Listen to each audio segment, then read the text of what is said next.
saya, Nuyunstina Jabangka, SMP Negeri 1 Bulaki, calon guru penggerak angkatan ke-7 Kabupaten Banggai Kepulauan. Hari ini saya akan melaksanakan tugas aksi nyata modul 2.3 coaching untuk supervisi akademik. Kita ketahui bersama dalam melakukan supervisi akademik ada 3 alur yang akan kita lewati. Yang pertama, alur pra-observasi, yang kedua, observasi, dan yang ketiga, pasca observasi. Saat ini saya akan melakukan alur yang pertama, yaitu pra-observasi. Dalam melakukan alur yang pertama, saya ditemani oleh rekan sejawat saya, yaitu Bapak Join Ambrosius Totoke, Sarjana Pendidikan. Beliau adalah guru mata pelajaran IPS kelas 8 dan kelas 9. Untuk mempersingkat waktu, saya akan mulai dengan alur yang pertama, yaitu pra-observasi. Selamat pagi Pak Join. Selamat pagi Bu. Bagai kabarnya hari ini? Baik, sehat, luar biasa. Kalau perasaannya hari ini? Dan saya hari ini cukup senang, bahagia hari ini. Oke, kabarnya sehat, perasaannya bahagia. Kalau tidak salah Pak Join, kita ada agendakan ya pertemuan kita, yaitu sebelum melakukan supervisi akademik atau sebelum saya membersamai dengan Bapak di kelas, kita akan melakukan yang namanya pra-observasi ya Pak? Iya Bu. Oke. Apakah Bapak sudah mempersiapkan segala sesuatu untuk pelaksanaan supervisi Pak? Ya, untuk supervisi saya sudah siap, semuanya sudah siap. Kalau boleh tahu Pak, apa semua yang dipersiapkan Pak? Saya sudah mempersiapkan materi yang nanti saya sampaikan di kelas. Juga saya sudah mempersiapkan perangkat dan media pembelajaran saya gunakan nanti di kelas. Oke, berarti tujuan pertemuan kita kali ini yaitu kita akan membahas tentang persiapan apa yang nanti Bapak lakukan di kelas atau langkah-langkah apa nanti kegiatan pembelajarannya ya Pak? Iya Bu. Oke, kalau boleh tahu Pak, materi tentang apa? Ya, materi yang saya nanti mau sampaikan ke anak-anak yaitu tentang masa kemerdekaan pada tahun 1945 sampai 1950. Oke, masa kemerdekaan 1945 sampai 1950. Dan di situ ada submaterinya Ibu, itu bagian A yaitu proklamasi kemerdekaan, B terbentuknya Negara Kesatuan Republik Indonesia, C perjuangan untuk kemerdekaan, D perkembangan politik Indonesia pada masa kemerdekaan, E perkembangan Indonesia pada masa kemerdekaan, F kehidupan masyarakat Indonesia pada masa kemerdekaan. Tapi khususnya untuk pertemuan nanti saya hanya membahas tentang materi pada bagian B, yaitu terbentuknya Negara Kesatuan Republik Indonesia. Materinya ya Pak? Ya. Ya. Terbentuknya apa Pak? Negara Kesatuan Republik Negara Kesatuan Indonesia. Oke, terbentuknya Negara Kesatuan Republik Indonesia. Sebentar ya, yang Bapak akan bacakan. Oke, kalau itu seperti itu submaterinya atau materi yang kita bacakan, apa standar kompetensi yang ingin Bapak capai? Standar kompetensinya di sini ada kompetensi inti, ada kompetensi dasar. Kompetensi ini saya tidak sampaikan, tapi kompetensi dasarnya ada 3.4, yaitu menganalisis kronologi perubahan dan kesinambungan ruang, geografis, politik, ekonomi, pendidikan, sosial, budaya dari awal kemerdekaan sampai awal reformasi. Pada kompetensi dasar 4.4 yaitu menjadikan hasil analisis kronologi perubahan dan kesinambungan ruang, geografis, politik, ekonomi, pendidikan, sosial, budaya dari awal kemerdekaan sampai awal reformasi. Jadi itu yang Berarti ada dua standar Ya. kompetensi dasar dari analisis, kemudian dia menyajikan ya Pak. Ya. Nah, dari dua standar kompetensi dasar tersebut, tujuan pembelajaran yang ingin Bapak capai apa? Kalau untuk tujuan pembelajarannya, di sini ada dua yang diharapkan dapat dicapai oleh siswa, yaitu yang pertama, mengidentifikasi perkembangan politik, ekonomi, sosial, budaya di Indonesia pada masa kemerdekaan, masa demokrasi parlementer, masa demokrasi terpimpin, Orde Baru, dan reformasi. Itu yang pertama. Dan yang kedua, menjelaskan, siswa dapat menjelaskan perkembangan masyarakat Indonesia pada masa kemerdekaan, demokrasi parlementer, demokrasi terpimpin, Orde Baru, dan masa reformasi. Oh, ada dua tujuan pembelajaran ya Pak. Ya. Dan saya lihat di sini tujuan pembelajarannya sangat menantang nanti ini. Oke Pak, kalau begitu sangat bagus sekali. Dalam mencapai nanti tujuan pembelajaran yang telah Bapak sampaikan tadi, kira-kira strategi apa yang Bapak gunakan? Ya, strategi yang saya gunakan dalam pembelajaran nanti, saya menggunakan metode diskusi, tetapi metode diskusi ini bukan metode diskusi biasa, tapi merupakan metode diskusi yang sudah dimodifikasi, yang mana ketika saya memodifikasi metode ini agar tujuannya supaya dapat melibatkan semua siswa tanpa terkecuali. Oke, tadi sudah Bapak sampaikan tentang strategi pembelajaran yang akan Bapak laksanakan di kelas. Kalau boleh tahu Pak, apa ada strategi pembelajaran yang lain atau model pembelajaran yang lain nanti yang Bapak gunakan? Ya, kalau untuk strategi pembelajaran lain, sementara saya belum menerapkan strategi pembelajaran yang lain karena menurut saya strategi pembelajaran BPS yang lebih cocok adalah dengan menggunakan metode diskusi yang sudah saya modifikasi dan saya kembangkan. Jadi metode ini saya sudah gunakan sejak lama dan saya kembangkan sehingga metode ini dapat menyesuaikan di saat dengan kondisi siswa yang ada dan juga perkembangan yang ada sampai sekarang ini. Berarti strateginya atau modelnya masih tetap sama ya Pak, yaitu diskusi, tapi dengan melihat lagi perkembangan siswa dan perkembangan zaman ya Pak. Ya. Kalau begitu, dalam strategi yang Bapak gunakan, kira-kira kendala apa nanti yang Bapak temui? Ya, strategi yang saya terapkan dengan metode diskusi seperti biasa, kalau masalah kendala yang dihadapi dalam menggunakan metode ini yaitu bagaimana siswa itu dapat dilibatkan secara aktif dalam proses pembelajaran, dan memang kendalanya itu terdapat pada siswa yang kadang-kadang memiliki kemampuan di bawah dari teman-teman yang lain, sehingga di sini menyebabkan ada siswa yang dominan, ada yang tidak dominan. Ada yang pasif, Ya, ada yang aktif ya Pak ya? aktif. Oke, itu kendala. Kalau dari segi misalnya alat atau media yang Bapak gunakan, apa ada kendala atau tidak nanti? Ya, kalau masalah media yang saya gunakan, karena saya menggunakan media PowerPoint, sejauh ini belum ada kendala apapun. Hanya memang saya tetap harus membuat media ini, mempersiapkan jauh-jauh hari karena membutuhkan waktu. Membuat media ini butuh waktu yang cukup lama untuk mempersiapkan ini, dan kita juga membutuhkan jaringan internet dan juga listrik yang memang kalau di tempat kita ini memang sudah bersama ya, jadi ada jaringan listrik kalau siang hari ya Pak.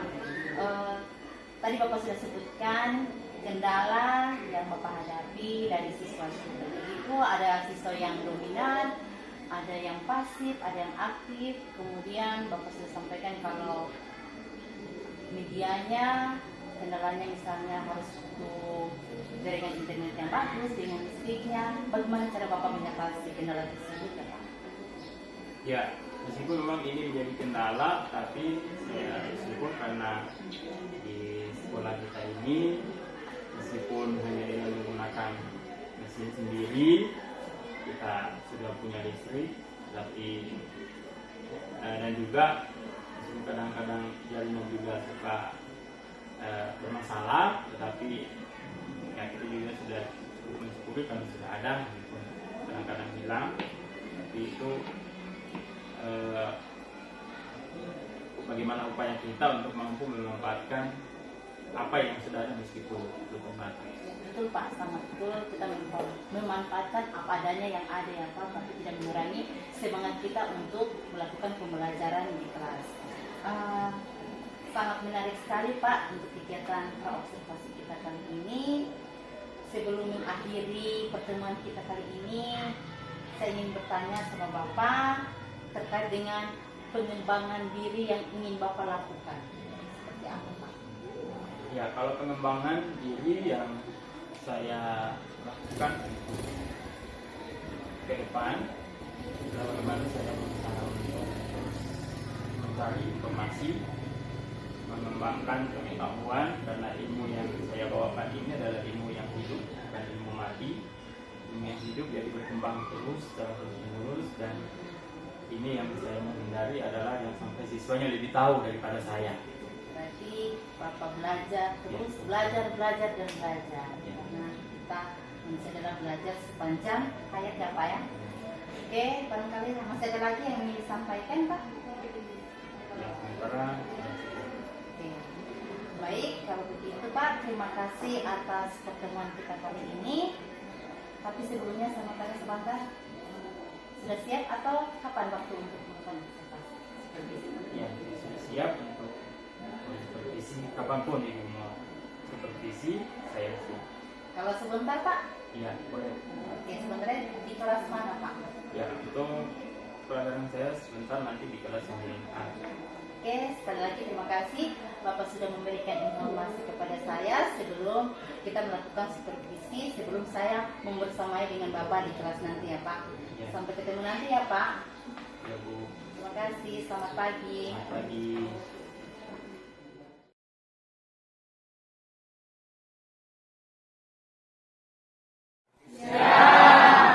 Ini kita mau belajar PS. Sudah siap semua ya? Siap. Sudah rapi semua bajunya?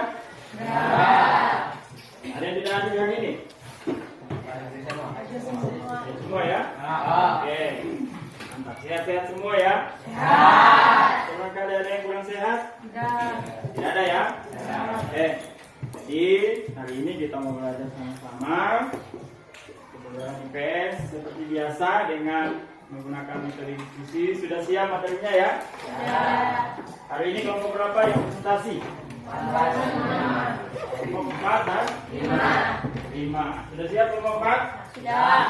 Kelompok 5? Sudah. Oke. Kalau sudah siap, silakan maju ke depan. Kelompok 4 di sebelah kanan saya, kemudian kelompok 5 di sebelah kiri saya. Silakan. Maju.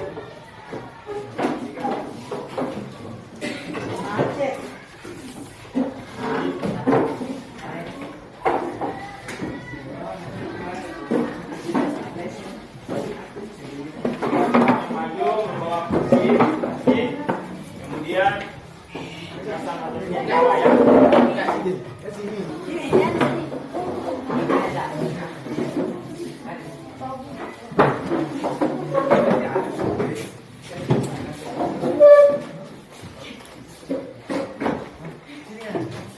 Ya, yang lain silakan dengan kelompok masing-masing. Kelompok 1 di sebelah sini, kelompok 2 dan kelompok 3.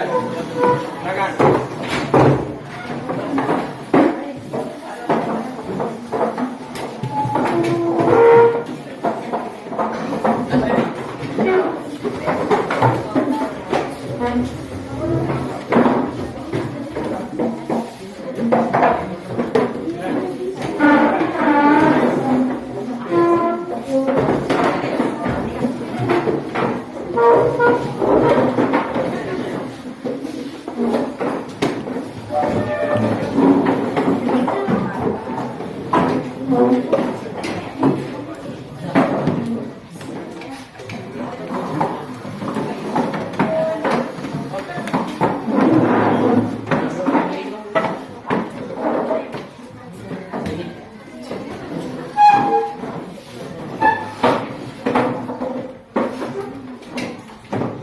siap semua? Ya.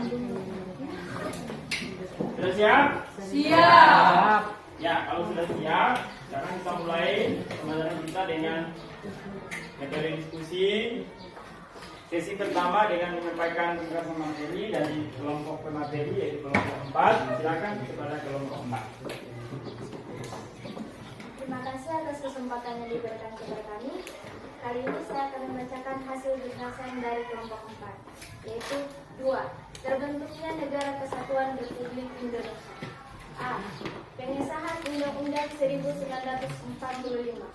Piagam Jakarta yang dibuat oleh BPUPKI menjadi rancangan awal dan dengan sedikit perubahan disahkan menjadi undang-undang yang terdiri atas pembukaan, batang tubuh yang terdiri dari 37 pasal, 4 pasal aturan peralihan dan 2 ayat aturan tambahan disertai dengan penjelasan.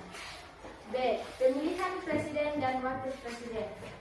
Soekarno dan Hatta ditetapkan sebagai Presiden dan Wakil Presiden pertama Republik Indonesia secara aklamasi dalam musyawarah untuk memufakat.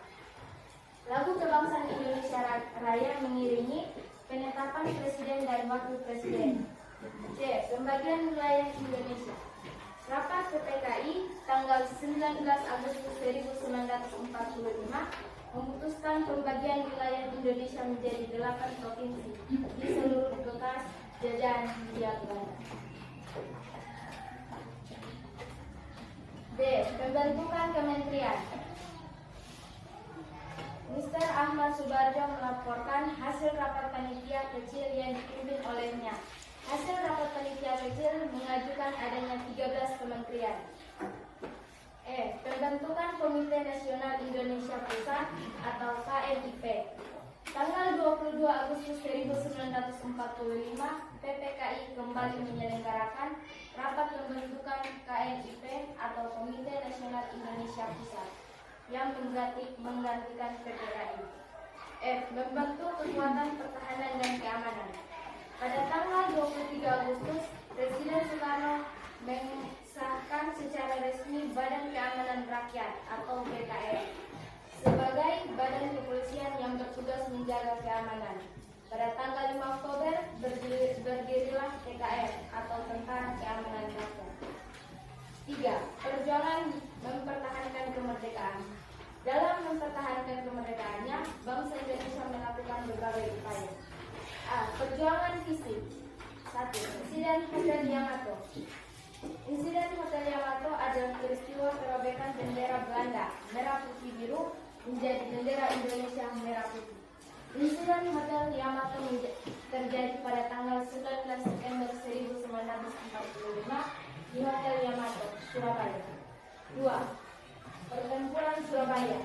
Pertempuran Surabaya merupakan satu rangkaian peristiwa pertempuran yang terjadi antara tentara Indonesia dan tentara Sekutu yang berlangsung sejak tanggal 27 Oktober sampai 20 November 1945. Pertempuran yang paling besar terjadi pada tanggal 10 November 1945. 3. Pertempuran 5 hari di Semarang. Pertempuran 5 hari di Semarang terjadi antara rakyat Indonesia di Semarang dengan tentara Jepang. Terima kasih. Oke, tepuk tangan untuk kelompok 4. Lanjut untuk kelompok 5. Silakan.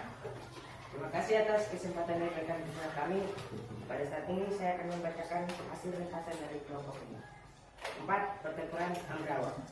Pertempuran Ambarawa terjadi di Ambarawa, Jawa Tengah. Peristiwa itu diawali dengan datangnya tentara Sekutu di bawah pimpinan Brigadir Jenderal Becker.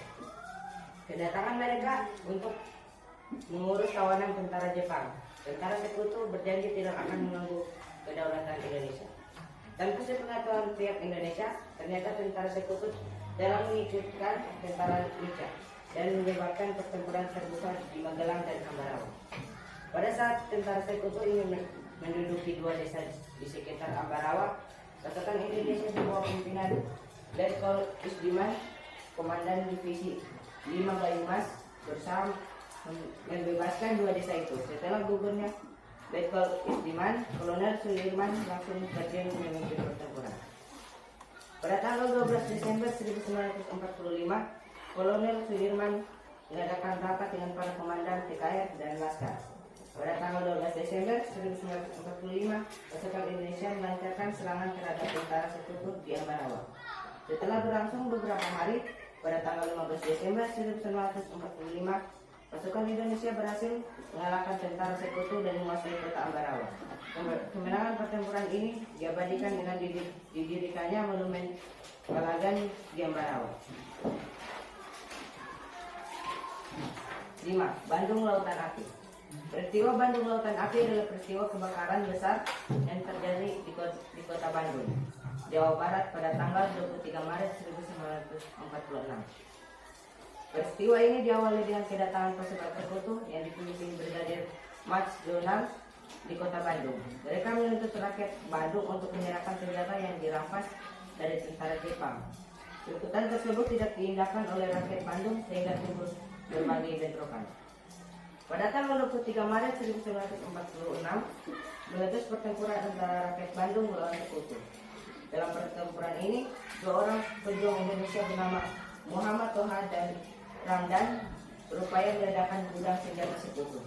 Mereka berdua gugur setelah berhasil meledakkan gudang tersebut. Adanya pertempuran ini membuat keadaan kota semakin tidak aman. Akhirnya pemerintah Republik Indonesia menginstruksikan agar kota Bandung dikosongkan. Sebelum meninggalkan kota Bandung, TKR dan rakyat membakar kota Bandung. Peristiwa ini dikenal sebagai Bandung Lautan Api. 6. Pertempuran Medan Area. Pertempuran Medan Area adalah sebuah peristiwa perlawanan rakyat terhadap tentara sekutu yang terjadi di Medan, Sumatera Utara. Pada tanggal 9 Oktober 1945, pasukan sekutu yang dipimpin oleh Brigadir Jenderal TSD Kelly tiba di kota Medan. Kedatangan tentara sekutu ini ternyata diboncengi oleh tentara Nica yang bertujuan mengambil alih pemerintahan. Hal ini memicu munculnya perlawanan rakyat di kota Medan.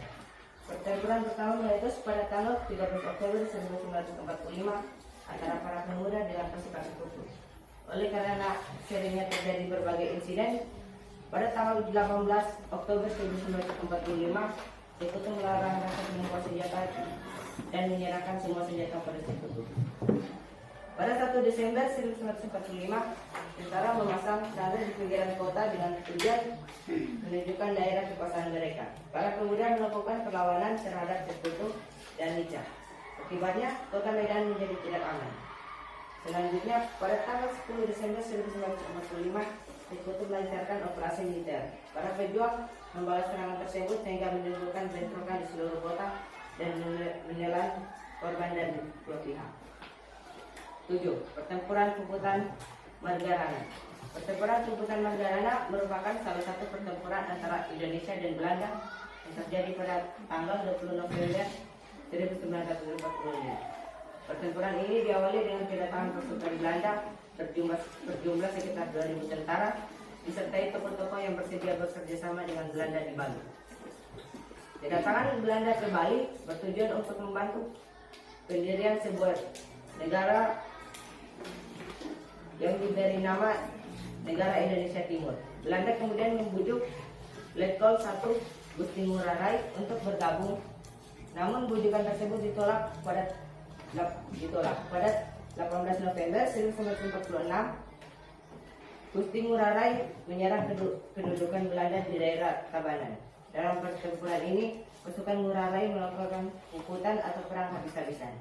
Pertempuran berakhir dengan gugurnya Letkol 1 Gusti Ngurah Rai bersama 96 anggota pasukannya. 8. Serangan umum 1 Maret 1949. Serangan umum 1 Maret 1949 adalah serangan yang dilaksanakan pada tanggal 1 Maret 1946. Serangan ini bertujuan menunjukkan kepada dunia internasional bahwa Republik Indonesia cukup kuat untuk mempertahankan kemerdekaan.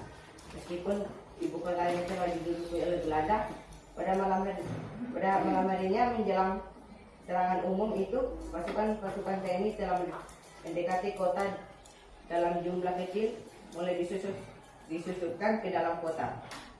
Pagi hari pada tanggal 1 Maret 1949 sekitar pukul 6 pagi, sewaktu sirine berbunyi, tanda jam malam telah berakhir, serangan umum dilancarkan dari segala penjuru kota. Sehingga dalam waktu yang relatif singkat, pasukan TNI berhasil memukul mundur pasukan Belanda keluar Yogyakarta. Dalam serangan umum TNI, akhirnya berhasil menduduki Yogyakarta. Selama 6 jam, peristiwa ini berhasil mematahkan propaganda Belanda yang menyatakan bahwa Republik Indonesia sudah tidak ada lagi. Keberhasilan serangan umum 1 Maret 1949 mendatangkan dukungan internasional terhadap bangsa Indonesia. Terima kasih. Oke, bersama kelompok 5. Sesi pertama sudah selesai, kita masuk di sesi kedua, yaitu pertanyaan. Silakan dari kelompok 1. Silakan kelompok 1. Pertanyaannya ke kelompok 4. Pertanyaan untuk kelompok 4. Mengapa terjadi bentrokan antara tentara Indonesia melawan tentara Inggris? Mengapa terjadi bentrokan antara tentara Belanda dan tentara Inggris ya? Padahal sama-sama penjajah ya. Oke. Lanjut pertanyaan untuk kelompok 5 dari kelompok 1, silakan. Pertanyaan untuk kelompok 5. Mengapa tentara sekutu mengikuti tentara Nica? Mengapa tentara sekutu mengikuti tentara Nica? Oke. Tentara semua yang ditanya ya. Lanjut. Untuk dari kelompok 2, silakan. Pertanyaan untuk kelompok 4. Mengapa pada saat proklamasi kemerdekaan Republik Indonesia baru memiliki kepala pemerintah dan sistem administrasi wilayah yang jelas? Oke.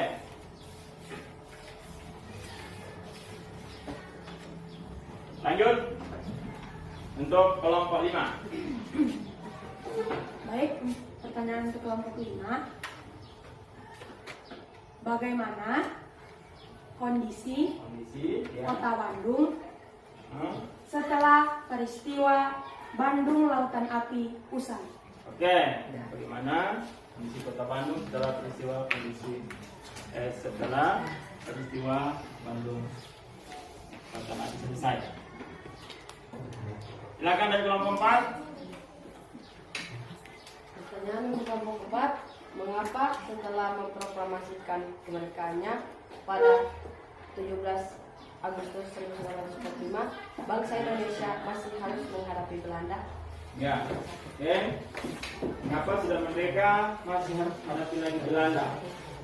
Oke, bagus pertanyaannya. Untuk kelompok 5, silakan. Pertanyaan untuk kelompok 5. Mengapa tentara sekutu memasang papan-papan yang bertuliskan Pikat Bondaris, Medan Area di pinggiran kota Medan? Oke. Ada papan-papan yang dipasang oleh sekutu di kota Medan ya, Sumatera Utara. Kenapa dipasang itu papan-papan itu? Ada tulisan bahasa Inggris itu kalau tidak salah ya. Oke. Nanti disiapkan ya jawabannya dari kelompok pemateri 4 dan 5. Saya tambahkan sedikit dari apa yang sudah disampaikan oleh kelompok 4 dan kelompok 5. Jadi kita berbicara tentang terbentuknya Negara Kesatuan Republik Indonesia. Jadi setelah kemerdekaan, tadi ada yang tanya ya kenapa kelengkapan berita belum ada. Nah ini ya, jadi belum lengkap. Jadi segera dibentuk lembaga pemerintah dan kelengkapan negara lain sehari setelah proklamasi kemerdekaan ya. Kemarin kita sudah bahas tentang peristiwa proklamasi kemerdekaan ya. Jadi ini kelanjutannya setelah kita merdeka di tanggal 17 Agustus 1945, maka sehari setelah itu para pemimpin sudah mulai membentuk lembaga pemerintahan serta kelengkapan negara lainnya. Jadi ini gambar peta tentang NKRI ya, Negara Kesatuan Republik Indonesia. NKRI harga mati ya. Jadi ini adalah gambar tentang pertemuan para pemimpin pasca kemerdekaan. Setelah kemerdekaan, proklamasi kemerdekaan 17 Agustus untuk membentuk kelengkapan lembaga pemerintahan. Jadi kelengkapan yang ada yang pertama pada bagian A yaitu pengesahan Undang-Undang Dasar 1945. Jadi PPKI mengagendakan menyepakati pembukaan Undang-Undang Dasar Piagam Jakarta yang dibuat oleh DPR PPKI menjadi rancangan awal. Ya, kemarin kita bahas tentang Piagam Jakarta ya yang dibuat oleh DPR PPKI yang menjadi rancangan awal untuk dijadikan sebagai undang-undang dasar. Kemudian pada bagian B yaitu pemilihan presiden dan wakil presiden. Siapa yang terpilih? Presiden dan wakil presiden? Insinyur Soekarno dan Muhammad Hatta. Itu pemilihan ya. Dua itu. Terpilih secara aklamasi. Apa itu maksudnya aklamasi? Maksudnya aklamasi itu bagaimana? Demokrasi, aklamasi. Pernah dengar istilah itu? Ini dipilih secara mufakat, tidak ada pemilihan ya. Jadi tidak ada pemilihan. Jadi tanya di sini, siapa ketua kelas di sini? Nah, mungkin semua sepakat ya, contohnya seperti itu. Semua sepakat di sini pilih Marpet. Jadi tidak ada calon lain ya. Tidak ada calon lain. Kalau ada dua calon berarti diadakan pemilihan. Karena tidak ada lagi yang mau dicalonkan untuk jadi ketua kelas, maka semua sepakat sudah Marpet saja. Nah, begitu juga kondisi pada waktu itu pemilihan presiden dan wakil presiden tidak ada lagi calon. Jadi semua sepakat sudah Soekarno jadi presiden, Muhammad Hatta jadi wakil presiden. Itu secara mufakat ya, musyawarah untuk mufakat. Nah, kalau Jokowi bagaimana? Dipilih aklamasi atau tidak? Tidak ya, ada pemilihan ya. Jadi ini para pemimpin pada masa awal kemerdekaan. Pembagian wilayah Indonesia. Ini dapat PPKI 1945 memutuskan pembagian wilayah Indonesia menjadi 8 provinsi. Kalau sekarang berapa provinsi? 38. Nah, jadi dulu baru 8 provinsi yang merupakan bekas jajahan Hindia Belanda. Jadi ini 8 provinsi, ada Sumatera, Jawa Barat, Jawa Tengah, Jawa Timur, Sunda Kecil, Maluku, Sulawesi, dan Kalimantan. Jadi 10 satu provinsi ya. Kalimantan satu provinsi, Sulawesi satu provinsi. Jadi dulu awalnya ya. Ini 8 provinsi awal kemerdekaan. Kemudian pembentukan kementerian. Jadi Ahmad Subarjo melaporkan hasil rapat panitia kecil yang dipimpin olehnya. Hasil rapat panitia mengajukan ada 13 kementerian. Kalau sekarang ada berapa kementerian? Tidak tahu ya. Hanya banyak kan ya. Lebih dari 13 ya kalau sekarang. Jadi 2 September 1945 dibentuk susunan kabinet tadi yang pertama. Jadi kabinet ini merupakan kabinet presidensial. Artinya bukan presidennya yang sial ya. Nanti maksudnya kabinet ini, menteri ini bertanggung jawab langsung kepada presiden. Ya, itu maksudnya presidensial ya. Sistem, itu sistem namanya, sistem presidensial.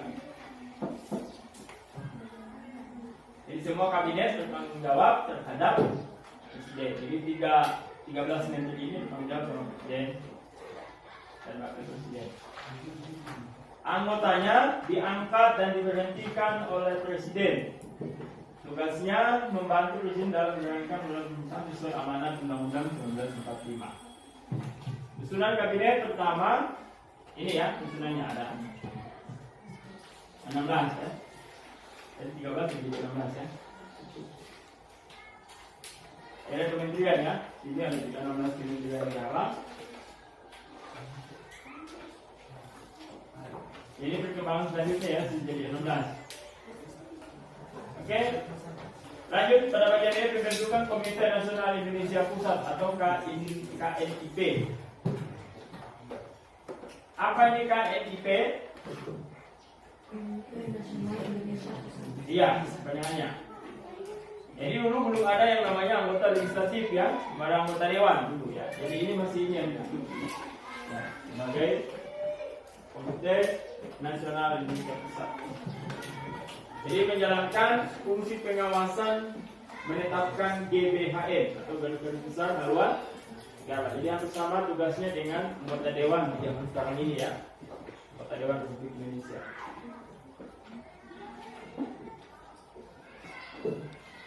Kemudian pembentukan kekuatan pertahanan dan keamanan. 3 Agustus Soekarno mengesahkan secara resmi Badan Keamanan Rakyat atau BKR sebagai badan kepolisian yang bertugas menjaga keamanan. Jadi ini cikal bakal TNI ya sekarang, Tentara Nasional Indonesia. Dulu namanya BKR atau Badan Keamanan Rakyat. Nah ini dalam dulu ya.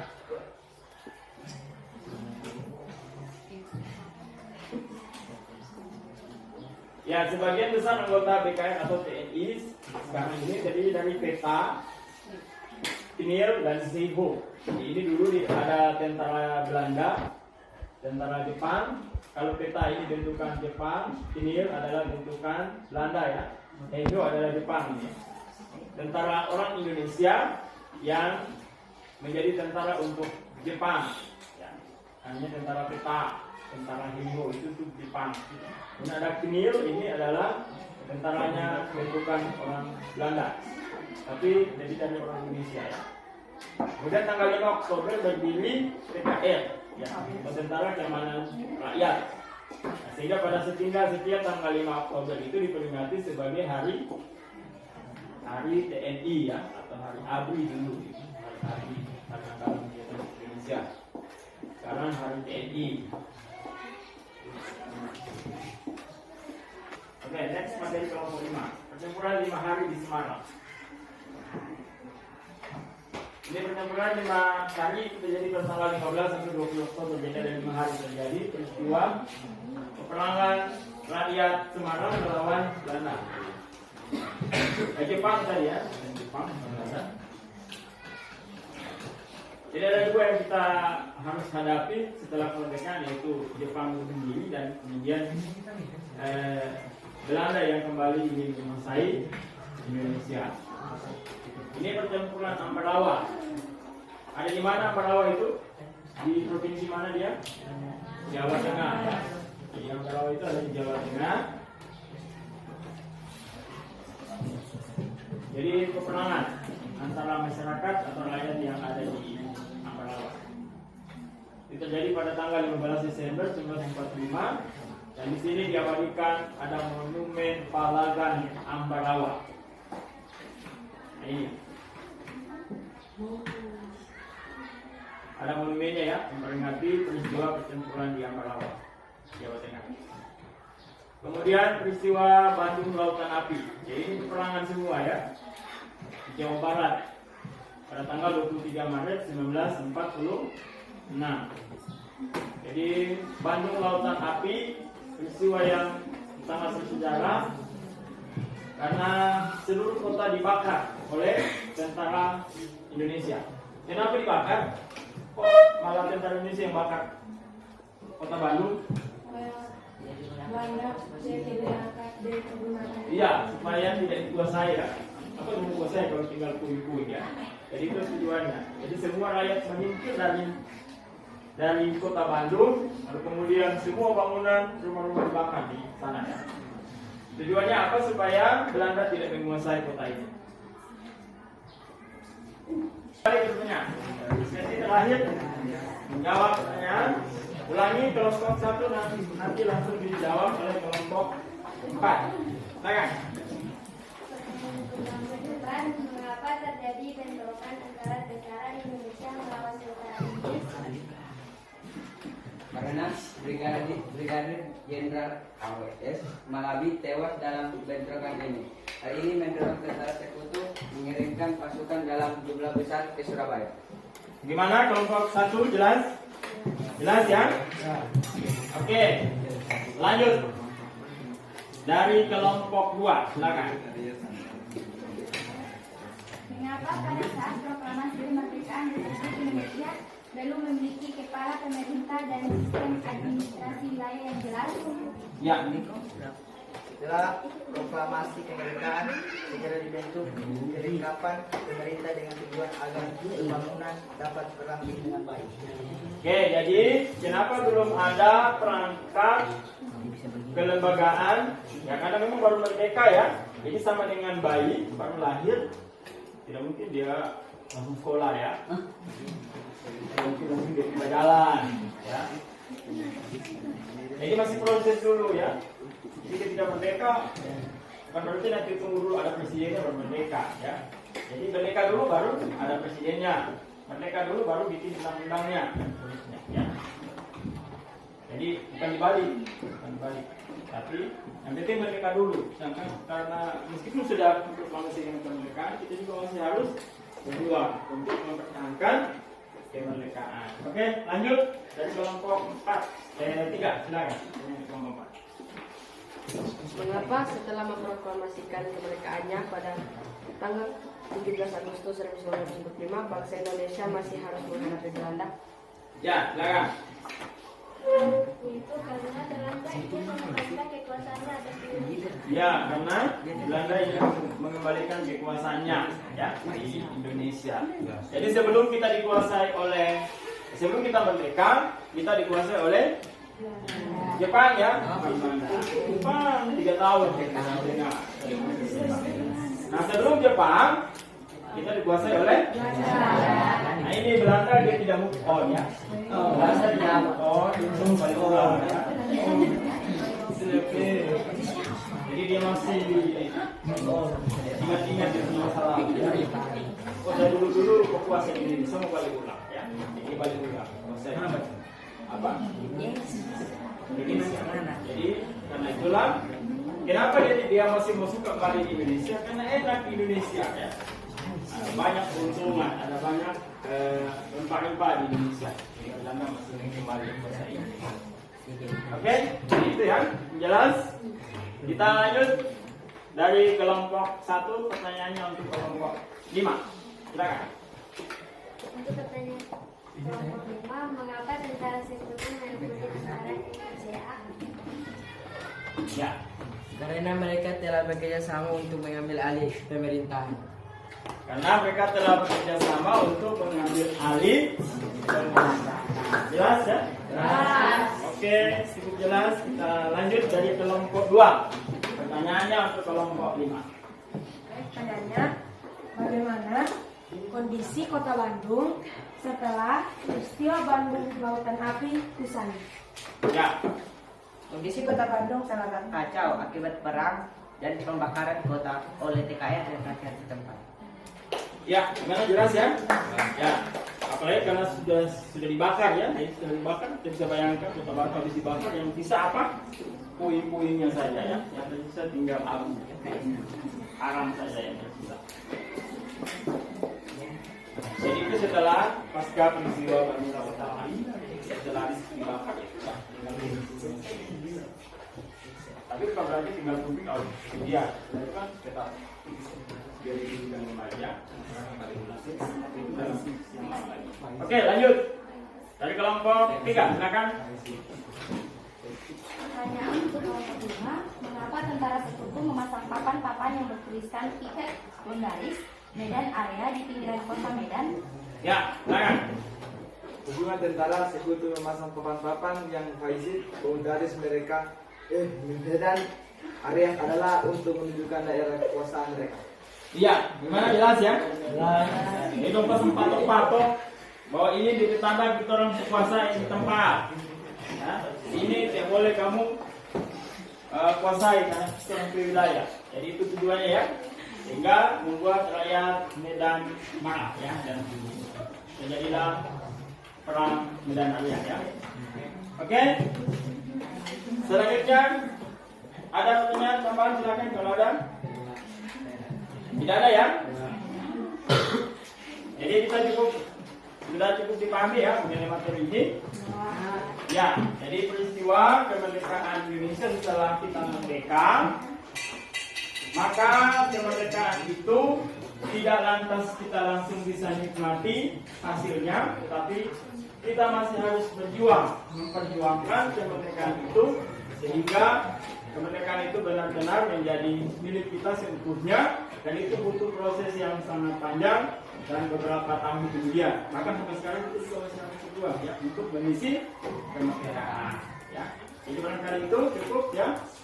Kita akhiri pertemuan kita saat ini karena waktunya sudah habis, dan silakan kembali ke posisi mula.